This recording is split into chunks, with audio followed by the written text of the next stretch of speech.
Fish room update. Making a couple of aquarium stands. Need a place for this 29. There's a 20 gallon under there, and there's another 10 gallon. I'm gonna pick up a couple of the tanks tomorrow. But this little stand here, I'm repurposing. Let me pick this up and show you.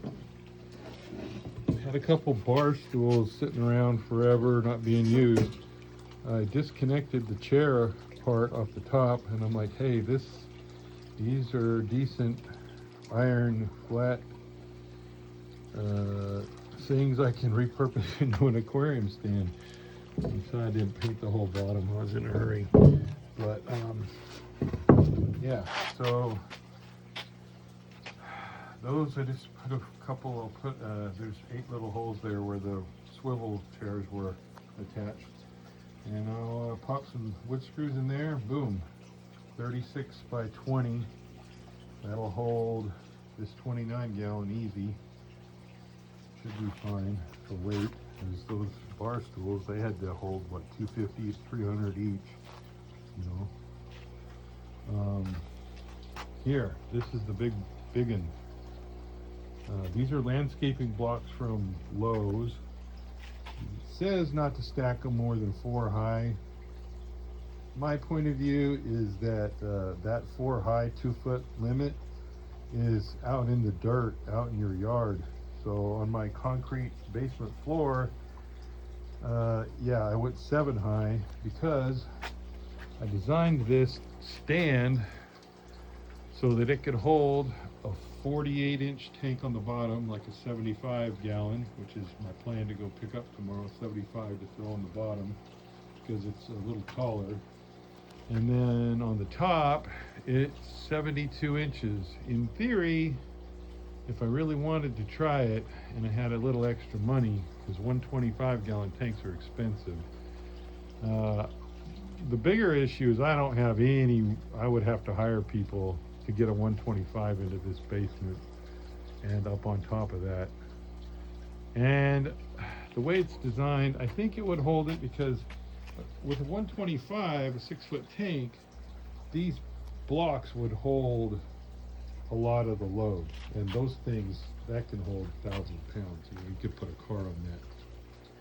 But the way I designed it is these cross beams, they go across 2x6s. It's a 58, I cut them 58 inches span, and what they do is I slotted in 2x4s here for the verticals. So the bottom shelf that holds the 48 inch, so the 75 is going to go on there.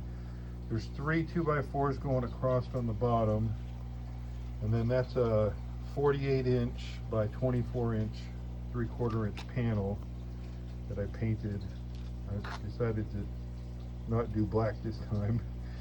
So there's 3 across there. That's basically sitting on the floor. No issues there. And then these verticals, these are 2x4s that go from the bottom.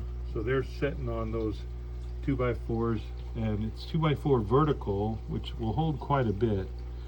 And then it meets up. Getting that lined up exactly as best I could was tricky. And I don't know if I should have left it a little, what they call in the woodworking, proud, a little high, because this might compress. You can see this leveling pad, maybe not a good idea.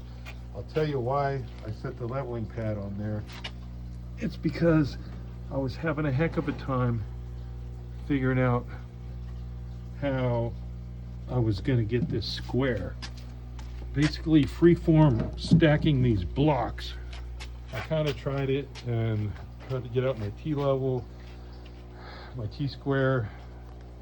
It wasn't going good. I was not confident. So by using this leveling pad, there's 2 of them connected there. It made it easy because that's a perfect rectangle. 2 of them together, perfect rectangle. A 6x2 foot rectangle, and I could set the blocks exactly reference to the corners, and so now it's square. So that's really the main reason. But my concern is that if a lot of the load is on these cross beams, they're going to compress down into that leveling pad, and it's going to get a little bit of play. And then theoretically, especially if you had a 125 with a frame 125, I think almost all your load would go to the blocks. But I'm going to put a 60 breeder up here for money, basically because of cost. Future, maybe it will hold a 125 someday. Probably not, but that's fine. But it's so tall. This is like 41 inches to the top. So I want enough clearance for that 75. So the 60 breeder is a little bit shorter, you know, than it's about 5 inches shorter than the 75. So the taller tank's on the bottom, the shorter tank's on the top, and then that 20 gallon over there.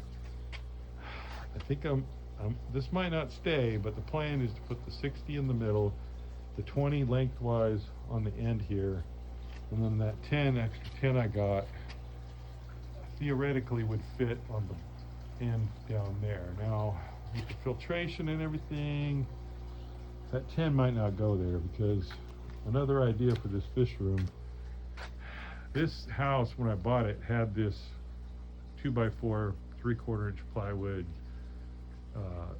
shelving, pretty typical, but it can't hold stuff. The way they literally put a single nail, I don't know if I can show it, probably can't see that, it's probably crap. Anyways, there's a single nail in every one of these joints. So put your volleyballs on there, but don't put anything heavy on there. But I can strengthen it without redoing it. I can just put 2x4s or 2x6s in between the platforms, the shelving at each level, and that would put the load bearing weight. And I could put a bunch of 10 gallons on there lengthwise or sideways, lengthwise, you know, front to back. So I don't know. Anyway, I'm rambling. Definitely don't want to go over 10 minutes, but this is my new stand. I've been redesigning this, I redesigned it over the last 3 or 4 weeks, like 7 or 8 times in my head. And I was trying to make it smaller and not buy any new tanks, but that's what multi-tank syndrome does, is you're like, well, the obvious solution to having one extra part is to buy more tanks. And so now that I built this stand that was only supposed to have that 40 breeder on it, now it's a 4-foot and a 6-foot tank capable. I'm going to put a 75 on the bottom and a 60 on the top. So we're going to leave it there.